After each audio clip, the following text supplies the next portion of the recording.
Hello, and welcome to How to Balasana Child's Pose. My name is Carol, and and this is my dog Brinkley. She's just looking at me right in my eyes. She's like, "Thank you, Mommy." So Brinkley is determined to be the yoga dog in my videos. I have a few dogs.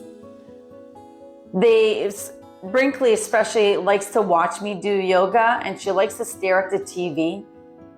And anytime she sees the dog in a video, she starts to growl aggressively. And I'm starting to think maybe she just wants to be a yoga dog. So here's your chance, Brinkley. Enjoy the spotlight. So for Child's Pose, Balasana, it has many wonderful benefits. One of the benefits is that it gives a nice stretch along the neck and down the back. It's also good for if you have any tension in your pelvic area, it's good to alleviate that as well. It's also good for your digestive system. There's many other benefits, but I'll just stay with those three for now. It's a pose that is in quite a few yoga flows. However, if it's not, feel free to use this child's pose anytime you just need to stop, reset, or just take a break from the flow. So let's begin.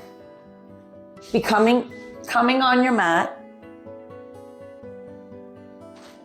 on all fours, feeling grounded, hands spread out nice and evenly, your fingers wide.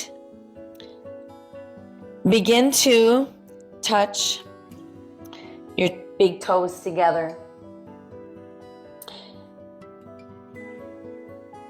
Send your bottom back and down towards your heels.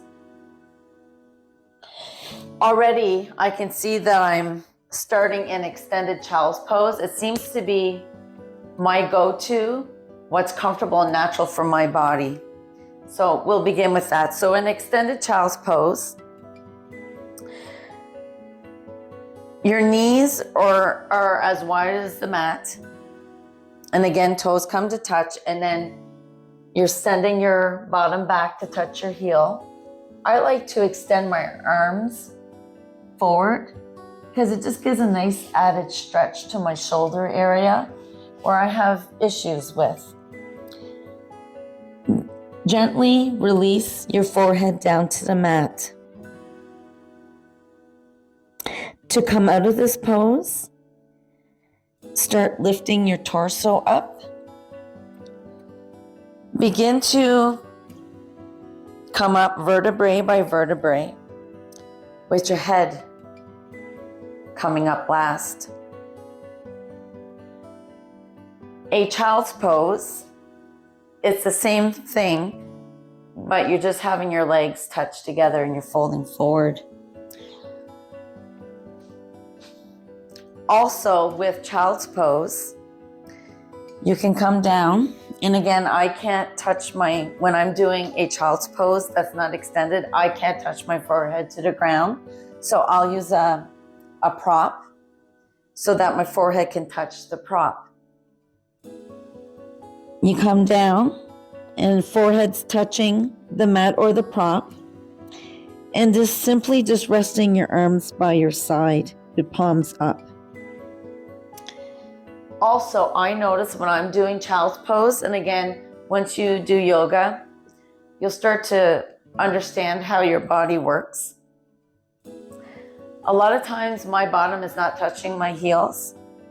So what I can do is I can put a prop underneath between my heel and my bottom so that it feels more supported as I come down into child's pose.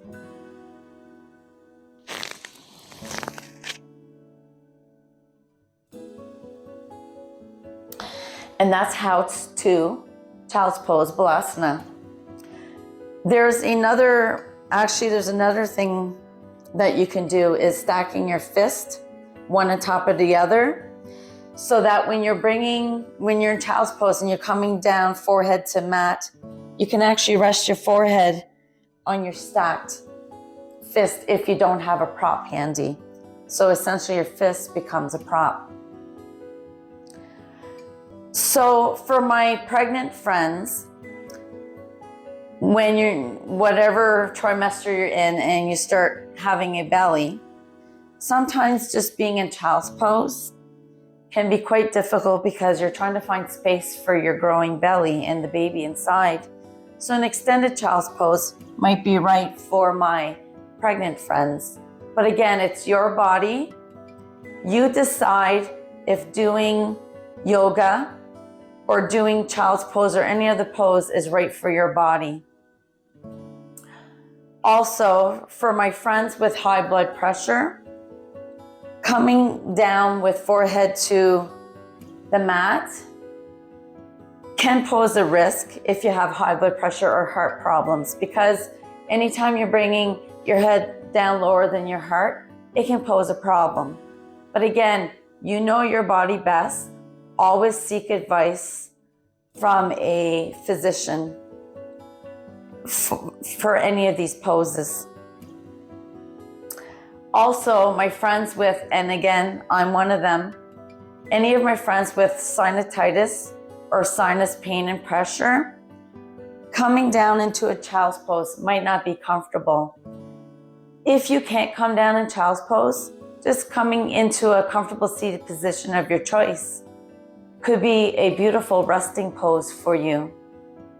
So again, know your body, feel comfortable in your body. You do what's best for yourself. Eliminate any poses that doesn't feel comfortable or right for your body. Modify whenever need be. And also check with a family physician before starting any exercise or doing any of the poses. So that is how to Balasana, child's pose. So at this time, I'd ask you to, sorry, it's my voice. It's been a long winter in Canada. It's springtime.